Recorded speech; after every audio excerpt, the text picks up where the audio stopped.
Hello, and welcome to Monumental, where we sit down with entrepreneurs, leaders, visionaries, and big thinkers making monumental change. Here's your host, Evan Holiday.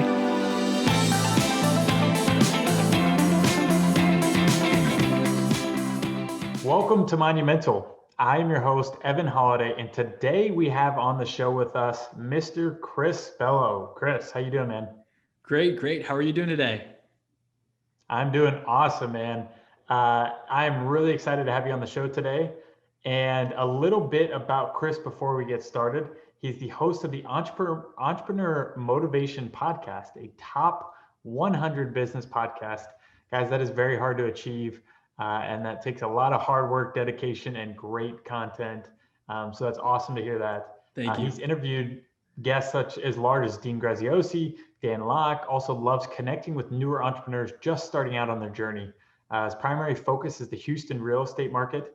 He quickly hit a stride as a real estate agent after getting his feet wet with local investment company. And he believes that action cures all and that anything can be accomplished with a plan and determination. So I love that. Let's just dive right into plan and determination. Where did that start working for you in your world? That's a great question. I mean, it's something that I get asked quite frequently. Like, when did this happen? When did you start waking up at 6 a.m. when you didn't have to, after you quit the job? And I think I'd probably attribute some of that to maybe my parents. They got me started working out with a trainer at the gym at an early age, 13, 14, started to get disciplined, started to meal prep, eat clean. I remember being a 16-year-old, eating 4 boiled eggs and making protein shakes, and no, I can't eat that. I don't want pizza anymore. Like, being very, very strict about certain things. And I think it's kind of made me just be more of a disciplined person, where earlier today, my brother, they were having a lunch at Benihana, and, little Japanese, like a bunch of unhealthy, like they put so much soy sauce in there.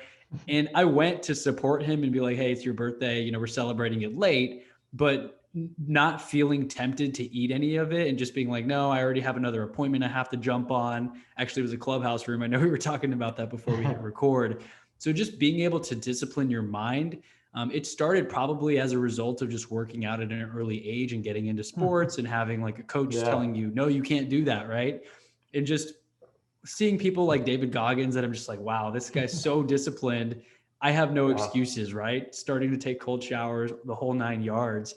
And so I'd probably attribute it to starting working out at 13, because that got me self-discipline, eating clean, and all of that, which has carried over into all areas of my life, as I'm sure anyone listening now who's into fitness and into, workout regimens, you're very disciplined. Most likely you have like a diet of some sort, and that really bleeds over to business, your relationships, in my opinion, at least. Yeah, I love that. And as far as, maybe good first question would be something that I've dealt with, and I'm sure a lot of our monumental listeners have too, is like, for you, building that discipline muscle, how have you been successful in keeping that muscle? Because I know sometimes that, you get off to a great start, and then, like cold showers, like how do you keep doing cold showers after you're like, hey man, this cold water sucks? It takes some time and practice, and it helps for me personally to listen to some motivational stuff. I'll usually do the cold shower after I do a morning workout, for example, and I'm listening to motivational clips from like Eric Thomas or Tony Robbins, Dean Graziosi. There's a really good channel. I always plug it. It's a pretty big YouTube channel. The guy's name is like Ben Lionel Scott or something. And he's got like 3-minute clips with cool activity and movement and motivational music and just positive quotes. And when I'm listening to that, and it's like, there's a difference between the lion and a gazelle. Like, the gazelle is running from something, the lion's running towards something. The lion has that hunger inside and knows that whatever it captures, it's going to be able to eat and also bring it home to feed the family, right? So having a why, having a purpose, I think about those types of things, and then it's not even a question. Like, I turn the water on and it's super cold. There's like this cold freeze thing coming in through, I guess, the whole US. I don't really know. I don't watch the news very much, but when you jump into the cold shower, it's just something that you have to do. You feel like, I said, I'm going to do it. I'm going to get it done. I'm going to stay consistent. And I think you start to habit stack, right? If you've done it 10 days in a row, the 11th day is easier. If you don't stay consistent, it's easy to fall off. But once you start tallying it or tracking it, or maybe even just logging how many times have you done it in a row, it becomes more of a discipline, and then it becomes a habit eventually. Yeah, and as far as habit stacking, I think that's great to bring up. James Clear, Atomic Habits, talks a lot about that of like, how can you take one habit that you know you have, like, getting a snack every morning or getting the coffee every morning, and tying that reward of that caffeine hit with the coffee to some other habit that you want to form, but you haven't formed yet, like going for a walk around the park, whatever it is, tying that habit and saying, hey, I'll go for that walk and then I deserve a coffee. I think Absolutely. that's Rewarding valuable. yourself. Super valuable. That's a great tip. And that's a great book as well. I love it. So tell me a little bit about, how did you get into real estate? Yeah. So it's interesting. I mean, I went the whole route of getting a college degree, went to Texas A&M, studied business. And I always felt, I'd be studying for these tests and I'm like, man, I don't really get this stuff. Like I'm going to drop this class and take it at community college or whatever, for accounting, for example. Yeah. And I just never felt like I fit in a way with a lot of that stuff. Like, I'm not sure, what do I want to do? What degree do I want to focus on? And then I ended up getting a job in oil and gas, being in Houston.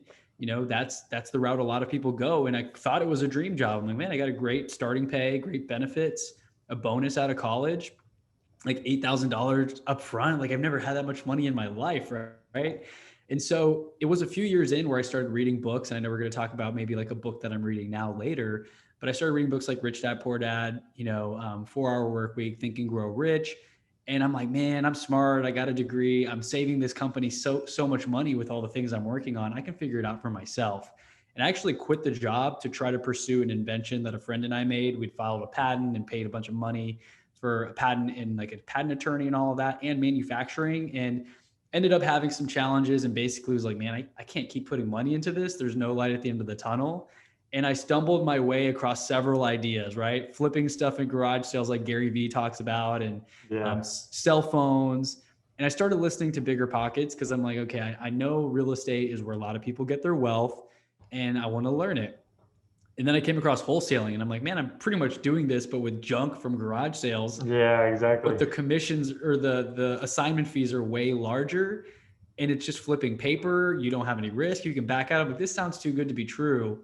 And in fact, I had read a book on wholesaling like 3 years earlier, and I was like, this is fake. I just didn't even pay attention to it, but it came up on my radar again. And I heard a company in Houston called Senna House Buyers, a wholesaling company. And one of the founders had gone to Texas A&M. So I was like, this is my in. I'm getting into real estate. And I reached out, I cold called, I LinkedIn messaged him. He never replied. I had to like go through their office manager to get a spot, but I secured a spot on their team. And that's how I got my foot in the door of real estate. But I knew, as many people who listen to your show do, that real estate is the key to building and acquiring wealth and having actually assets that actually pay you passive income monthly. And of course, nothing's truly passive. You have to do some level of supervision and check-ins, but that's kind of the story of going from corporate to quitting to falling on my face to landing up in real estate. And I have my license now. So I'm doing a lot of retail stuff, but I have a wholesaling experience as well with off-market properties. That's awesome, man. Well, I love to hear your story of, like you said, like you didn't just wake up one day and I'm like, I'm going to do real estate. It was a path. It was a journey.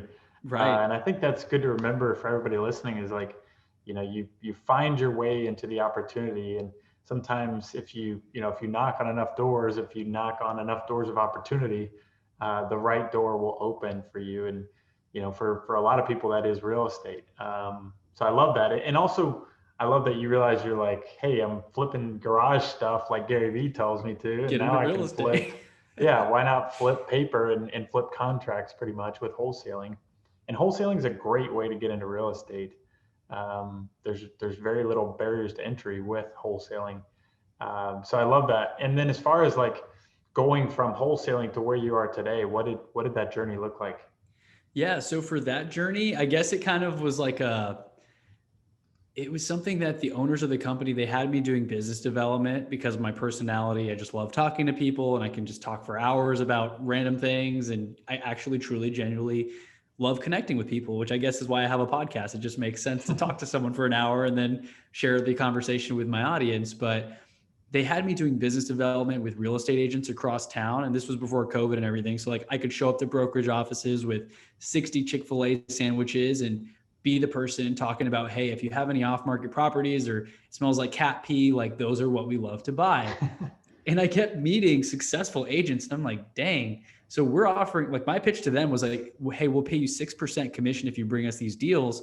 And we closed several deals like that I was able to find and source through these connections. But I started doing the numbers and I'm like, geez, 6% commission. And like, they're getting paid pretty good here. And I'm doing all this work for like a $10,000 assignment fee, of which I only got like a 20% commission, which is good in that field. But I just started adding up the numbers and realizing that I could do less deals as a real estate agent on my own. Of course, it's more risk. I got to do my own marketing, find my own business, but I was kind of already doing that in a way. So I maintained a great relationship with the owners of that company. Like I still keep up with them today. They sent me a listing referral the other day. But after a year there, I got my feet wet. I still wasn't quite hitting the numbers that I was wanting, at least from the lead generating efforts through real estate agents. And so I just got my license and went out on my own. And I was literally asking my mastermind friends in Houston, like, man, I just don't know what to do. Like, I'm getting my license. Like, should I drive Uber in between? Like, I kind of signed a non-compete. So like, I don't want to step on their toes because I like them. I don't want to just wholesale on my own. And so I was in a real standstill, and I have it in my journal. I journal every day. I've done it for 3 years. And I read today, 2 years ago. I don't have a full 3 years of history yet. I read today, 2 years ago, today, a year ago, and then today I write the journal. And it's so cool to read and be like, man, I'm thinking about driving Uber. What should I do? What should I focus on? And now being able to close multiple deals, it's been pretty incredible. I'm just going to move over here because I think the lights like turn off motion. There we go. I love Yeah. it. So that's the journey from getting there to getting my license. And I just closed 4 transactions last week alone. So it's been, I think it's trending in the right direction, and it's not always great, right? I might have great months. I might have slow months, but I'm kind of on that roller coaster right now. But the highs are getting higher and the lows are getting not as low, I guess. Not The so lows are low. getting higher too. Yeah. I love that, man. That's really cool to hear. And I think what you said about, looking back, so we always do like a 1 year look back on our business, on our life. Like every year we look back and say, what did we accomplish? What did we learn? Where did we grow? How do we get better? And Jeanette, my fiance, and I, we do this every December. And I think it's so powerful. It's like your journal. It reminds you of where you've come from and how far you've come and how much you've accomplished. And I think Absolutely. we tend to forget that. We always, when we hit a next peak, we feel like, oh, well, now I need to strive for more. You set higher goals, you set higher numbers, you set higher, expanses of where you want to be and go. And you feel like you aren't worthy of where you've been already, and you forget that. So that's great that you journal, and that's a great way of remembering that, because it is Definitely. amazing how far you can go in 1 year or 2 years or 2.5 years. It's powerful. One quote that I heard that really resonates is that sometimes we're climbing the mountain, you get to the top of the mountain only to realize there's a bigger mountain that you couldn't see from the first one. And Yeah, so kind of like we were talking about before we hit record, is that you got to have something bigger than just the numbers, because otherwise it's yeah, going to be a bigger number, a bigger goal, another zero at the end that you're aiming for. And you're just going to keep hitting it, which is great. But if you don't take time to reflect on how far you've come, when you hit the goal that you would have been happy to hit a year ago, you're not happy because you want to hit that next goal. It's a trap, a cycle. And so really understanding, like being grateful for what you have accomplished and understanding that, yes, you want to do more, you want to make bigger impact, but you have accomplished a lot more than you might be giving yourself credit for as well. yeah, yeah. Yeah, I love, honestly, it's refreshing to do that. And I highly implore everybody listening right now to do an audit of what you've accomplished in the last year if you haven't already. Because it's like, damn, like you can build multi-million dollar businesses in a year to 2 years. But It's it crazy. takes, like you said at the very beginning, it takes planning, it takes direction, it takes constant momentum building. It's like the old saying of like the, snowball, it gets bigger as it goes down the hill. It's the same thing. You're building a pyramid brick by brick, and then eventually you actually get a full on pyramid. Yes. And you have to be clear on what you want, because it was clear that I was unclear when I quit my job. I was trying to create a product and flipping stuff and put a book up on Amazon on how to flip stuff, even though I wasn't really successful at it. Right. And so I wasn't really clear on what I wanted to do. And I couldn't clearly articulate what I do in like a sentence. It was like, well, I do a bunch of things. And that's why I wasn't doing great at any of them really. And so when you get very focused, like, this is what I want, this is my vision, this is the kind of business that I want, this is what I actually love to do, it gets easier to backward schedule and plan the little things that you have to do in order to hit those goals that you want. If you don't have those high level goals, you're just going through the motions day by day, not really sure what to focus on. Yeah, and that brings up a great point. How do you, and how have you been successful in setting goals, setting visions, setting a clear path for where you want to go? That's still something that I'm working on. I mean, I'm working on just thinking more about what that vision looks like, brainstorming, taking more time to unplug from everything, literally just going on walks without technology, for example, Yeah. for 15 minutes, which is crazy because many of us are used to always having something in our earbuds, right? Listening to a podcast or an audiobook. Once you become a self-improvement junkie, you're just constantly plugged in, right? I hate dead noise or silence, I guess. Like, I don't want to do dishes or microwave a meal if I'm not listening to something. But when you take the time to do that and kind of just think through things like, okay, my podcast is doing pretty good. I'm interviewing amazing people. That's great. I'm happy with that. How about my real estate business? I feel like I'm really super hands-on in there. I need to hire some help or something. And so that's how I kind of get clear. And just listening to podcasts and Clubhouse has been huge as well for me, just to hear what other investors and real estate agents are doing and what their goals are and what their advice is. If I'm saying I feel really stressed out, I have a transaction coordinator doing all the paperwork, but I still feel like I'm super involved. And if I don't answer my phone, like, a deal is going to fall through, right? Something like that. And so I'll get advice from people like, hey, you need an executive assistant. You need someone to answer those calls and be there for you and cover for you when you're doing a podcast for an hour. That way you're not freaking out like, did I just miss a call from a client? Is something falling through? If I had someone else in place, for example, like, I wouldn't be worried. So I know that that's what I need to do next. And so it's just a lot of questions, asking questions. I think that's what my biggest focus is right now, is just brainstorming. What questions do I have? Because when you ask bigger questions, you get bigger answers. That's something that I heard that I'm like, man, that's mind-blowingly true, because you don't know what you don't know. And if you're not thinking about questions to ask, the stuff that you don't know isn't even on your radar. Yeah, that's monumental, man. I love it. Monumental. And I also love it because I love it because that's exactly what I say, like almost verbatim. I say, set aside time, like, for only you, no distractions, like, set aside good quality time, like 2 to 3 hours at least, and just ask yourself big questions, ask yourself open-ended questions.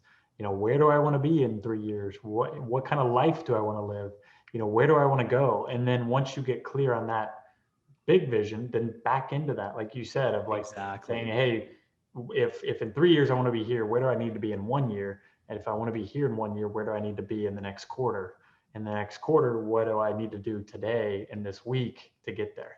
Right. And I think that makes it a whole lot more digestible than just having these big goals and saying, hey, at some point in my life, I have a bucket list and I want to, do X, Y, and Z, and that's great. But your mind's not going to be able to accomplish that or see that as a reachable goal unless you can break that down and make a clear path for yourself. 100%. And so just asking those questions and writing down, what does your perfect day look like? What does your view look like? What are you doing in the morning? What does your routine consist of? You get that granular, like the type of coffee beans that you're grinding. Like, are you grinding the beans, or do you have like an in-home maid or assistant who does it for you and you live in Indonesia? Like, get that clear about what you want. And that way you can start to take the right steps to make it happen. So what's one random thing that is on your vision board, but maybe not business related, just random? You're like, hey, I want to do this, or I want to have this. So on my vision board, I have of course I had to put the Lambo and the jet up there. I'm like, everyone has that up on their vision board, I would imagine, at least, I don't know, a lot of the entrepreneurs that I know. And so I have those, but I'm not really super big on materialistic stuff. Like if I have the money, not if, but when I have the money to just like buy something cash, right? $300,000 Aventador or whatever. Yeah, sure. Why not do it if I have such an abundance where I can still give money away and do this and start this charity and build schools in Africa and buy an Aventador? Like, sure. But right now it's just focused on building the business and all those things. But long story short, I mean, I love experiences over things. Most of the space on my vision board consists of places that I want to travel to, experiences that I want to have. I've been skydiving like 30 times or so. Damn. We have my license. I just need to take the test. Like I've been procrastinating on taking that test, but I've jumped solo several times. Huh. That's awesome. That's on my vision board, like skydiving over the Palm in Dubai, like places like that. And just, I've been to Indonesia, I've been to Greece, I've been to Dubai. Like I've traveled quite a bit. And so there's still so many places I want to go. COVID is kind of dampering that a little bit, but I'd love to do that mostly. In terms of crazy stuff, I mean, I don't even know. It's just motivational quotes and places I'd like to go. I just have a huge bucket list in terms of places I'd like to travel to, foods that I'd like to try, maybe languages to learn eventually. Yeah. And so it's not super crazy, but I guess skydiving maybe is kind of like the, whoa, it's kind of scary, out of a plane. That's awesome.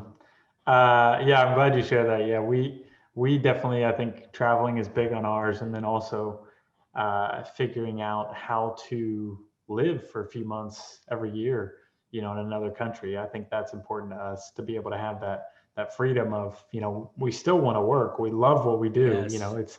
It's fulfilling, but we want to be able to do it in different countries and see the world at the same time. I did see your post on Instagram about that you're working towards that, where you can work anywhere in the world. And that's something that I want to do as well. I mean, I'm reading this book called Fix This Next by Mike Michalowicz. He's written Profit First and all those books. And he said he believes every business owner, at least the page that I read this morning, every business owner should take a 4-week vacation minimum every year. And that forces you to not be super in the business. Otherwise, the business may be very reliant on us, where we can never really get away. Yeah. And we're doing great. We're hitting great numbers. But because we're not intentionally removing ourselves, we're never quite building those last few systems that we need in order to have it thrive without us.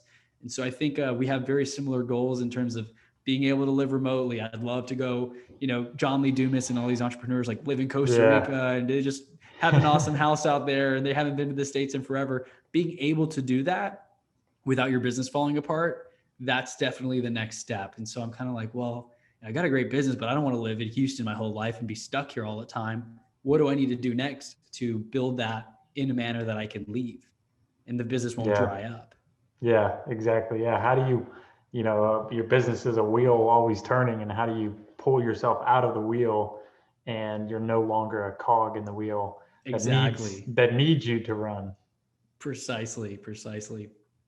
I love that. And you touched on the podcast, which I wanted to dive into, because you've had a lot of success with the podcast, crazy amount of downloads, and also crazy amount of awesome rockstar guests. What motivated you to start the podcast? So what motivated me was that I just wanted to document the journey. When I think back on the timeline, I quit my oil and gas job in April of 2017. And I tried to go all in on that product. And I'm like, man, I'm bleeding. Like I'm bleeding through my savings. I wrote a check for 30 grand for like the molds that we were bringing over from China to make this product. And I had a friend who went half and half with me, but I was like, man, I can't keep writing these checks without any money coming in. And it's not even an asset that'll start producing income right away. Not to mention if it did work out, like we'd still have to pay crazy money to run these products on the shop floor and have like mass production. So I was just like, man, I'm no mathematician, but the numbers ain't looking good. Like I need to focus on something else. And so during that timeline, I was struggling with what I want to focus on, flipping stuff, writing that book that I mentioned before I really got into real estate.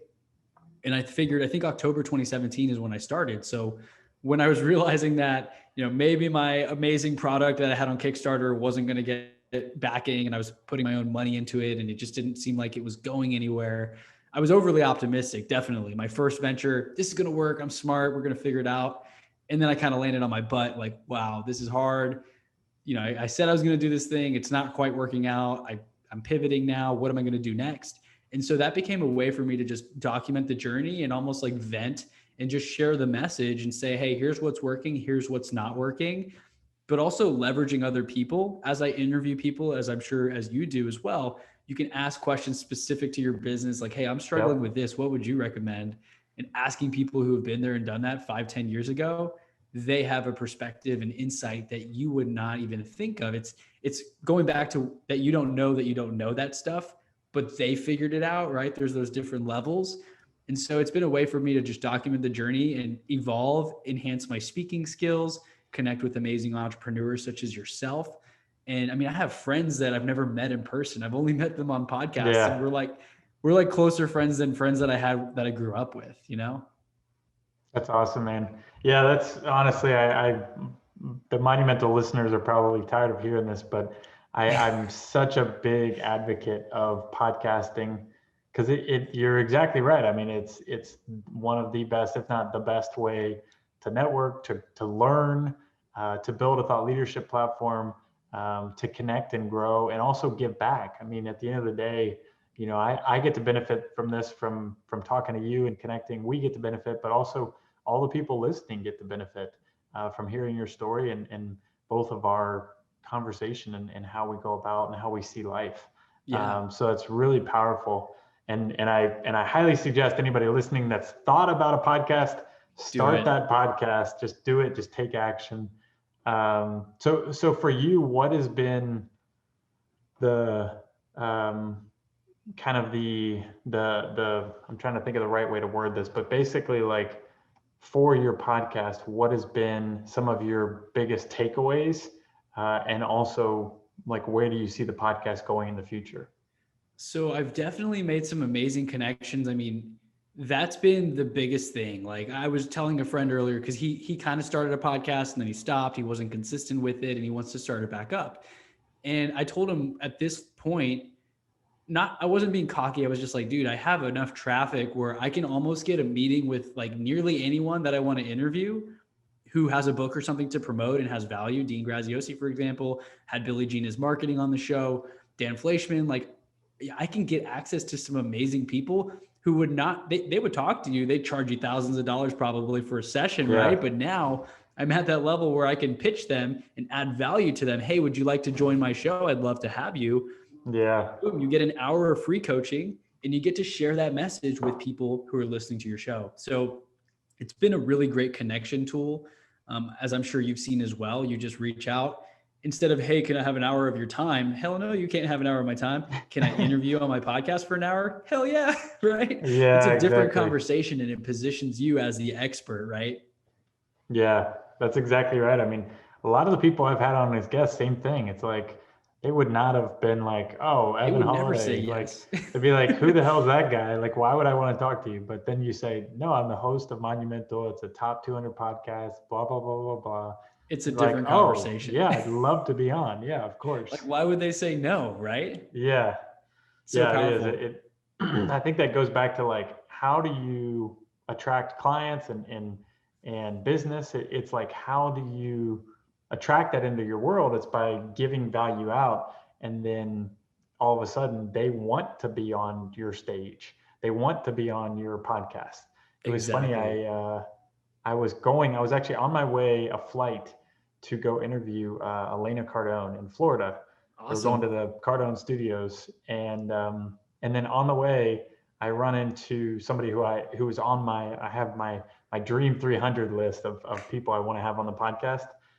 And I ran into one of the people I wanted. It was Coach Michael Burt, who had been a previous speaker at 10X GrowthCon. I run into him in the airport. I was like, oh, I got to talk to him.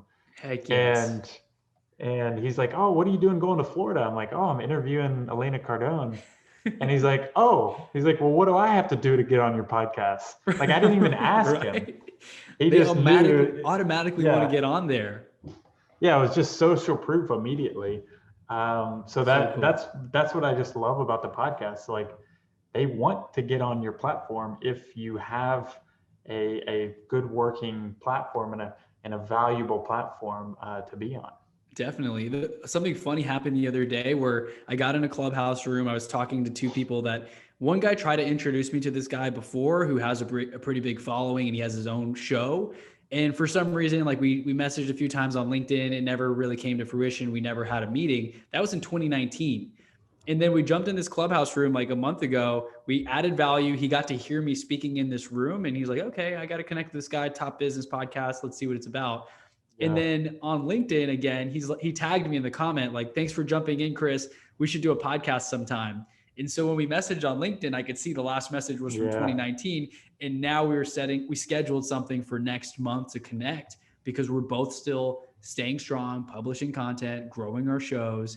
And that is a powerful thing when people, I mean, sometimes it doesn't happen right away, but we all get busy. We all have our full-time businesses, real estate, stuff like that, for example. But just being able to connect and just, it's such a great expert positioning tool because people are begging to go on your show. Usually they may have a show, but sometimes they don't. And that kind of gives you a little bit of the power in that conversation. Not that it's about power or like leverage, but the connection, the value, right? I mean, some of the people I've interviewed would probably charge $5,000 for an hour coaching session, like Dean Graziosi. And to be fair, he only gave me 30 minutes of his time, but I was so grateful for it, you know? Yeah, that's amazing.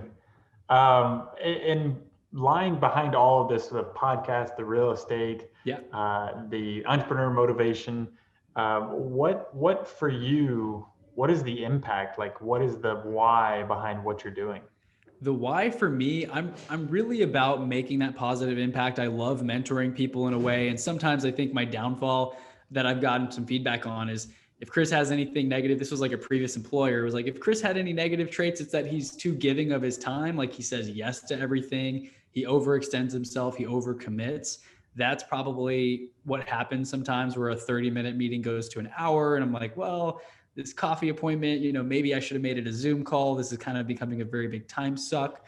But I love helping people out. I love getting those messages. It's like a high for me when I get a DM. Chris, I just listened to the show, you know, with Evan. It was amazing. It made a huge difference. I was at that point where I was struggling. What do I focus on next? And you caused me to file for my LLC or wholesale my first deal or quit that job that I wasn't happy with. That to me is such a positive impact. And maybe monetarily, it doesn't pay me right away, but that's okay because I know that whatever I put out is going to come back, right? I mean, I've closed real estate transactions from guests that I've interviewed, as well as like referrals that have come through. And people don't understand sometimes, like, why are you doing this podcast? Are you making any money off of it? Like, how does it work? Like, you don't even talk about real estate half the time, Chris. And I'm like, yeah. People do business with people they know, like, and trust. And as they listen to you, you know, you're adding value into the world. It's going to come back to you one way or another, whether that's business or relationships or partnerships down the road.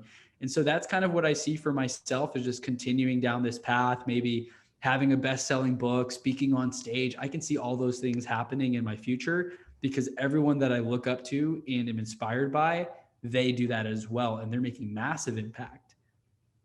Yeah, I love that. And also, like you said, I mean, it's like peeling back the curtain of like, why do we do what we do? Is because, you know, we have to, I think, especially nowadays, we need something more than just the money, the profit. Yeah.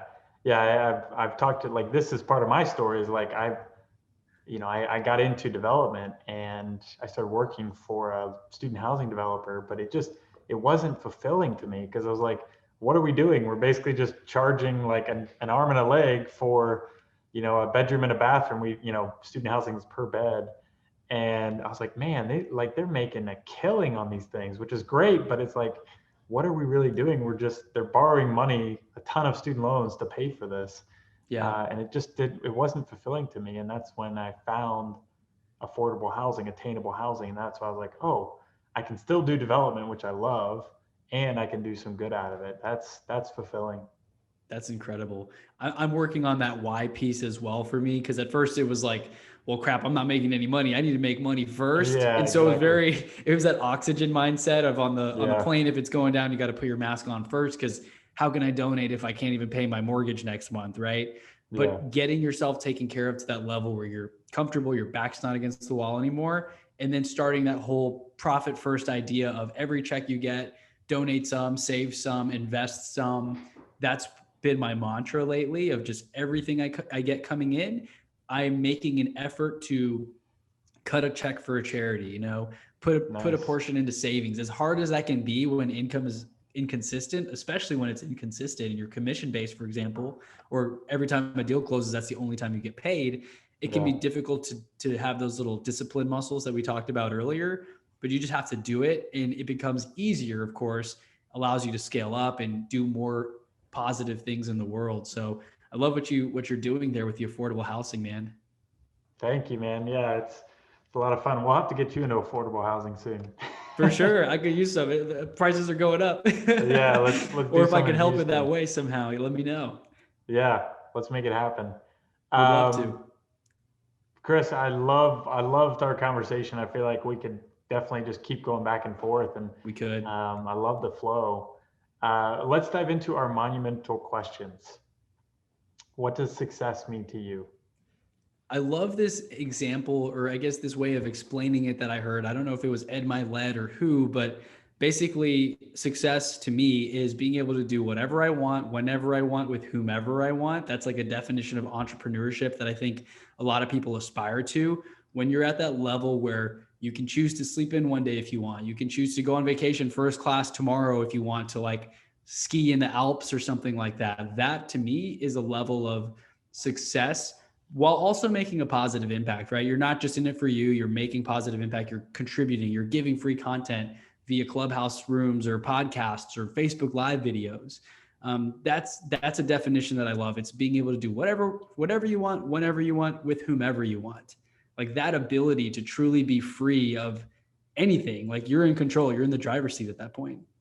Yeah, I love it. What about daily habits or morning rituals? The book that I always talk about is Hal Elrod's Miracle Morning. Have you read that one? Oh yeah, that's a That changed classic. the game for me, man. Like 2 years ago, I mentioned I've been to Greece. I went in 2018, like 3 years ago, I guess at this point, or yeah, 2018 actually. Time's been flying. So I read the book on the flight there, and while I was on vacation, like I wasn't all hardcore right away, but as soon as I got back, 6 a.m. alarm every day, 1 hour routine, meditation, silence. Well, silence is the meditation. They talk about the savers. Silence, affirmations, visualization, exercise, reading, and scribing or journaling. And I haven't missed a day. I've been tracking it, but like I already know it's been well over 2 years that I have not missed a single day. I've done it on a plane, like I've journaled on in a cab on the way to like another part of Bali, Indonesia, for example. So I've adapted in a way, but that has changed the game where I'm up early, I go to bed early, and I'm just more productive overall. Dude, I love it. Absolutely crushing it. Thank you, man. Thank you. Last question. What about favorite book or book you're currently reading? Favorite book. So I just finished reading Traffic Secrets by Russell Brunson. I know just talking about getting more traffic, building your list, it's really important. The book that I'm currently rereading, I've read this one before. It's called The War of Art. I know there's The Art of War, but this one's called The War of Art, which is very helpful for content creators. I forget the subtitle, but it's basically saying that there's this thing called the resistance, which is preventing you from starting that podcast or writing that book or creating that YouTube channel you've been wanting to do. It's all the excuses like, well, there's already so many YouTube channels, already so many podcasts. Why should I start? That is what the author calls the resistance, and understanding that you need to overcome the resistance to follow your dreams. That is next level. I love it. Yeah, we've read that book as well. It's a phenomenal book. Great book. I think it has like a block on the front with a flower growing out of it. It's a pretty powerful image. I love it. Chris, again, phenomenal episode. As far as where our Monumental listeners can follow you, reach out with you, connect with you. Yeah, you can connect with me by going to chrisbello.com. That's just BELLO.com.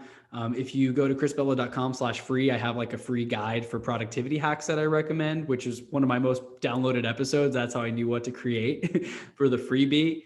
And then my most active platform would be Instagram or Clubhouse. I'm chrisbello09 on Instagram and just Chris Bello on Clubhouse. I was able to get Chris Bello without numbers on Clubhouse. I got on it early enough. So nice. Find me on there, and I'd love to connect. And thank you for the opportunity, Evan. Of course, man. Guys, if you enjoyed today's episode with Chris, make sure to subscribe, rate, and review. monumental wherever you're listening today.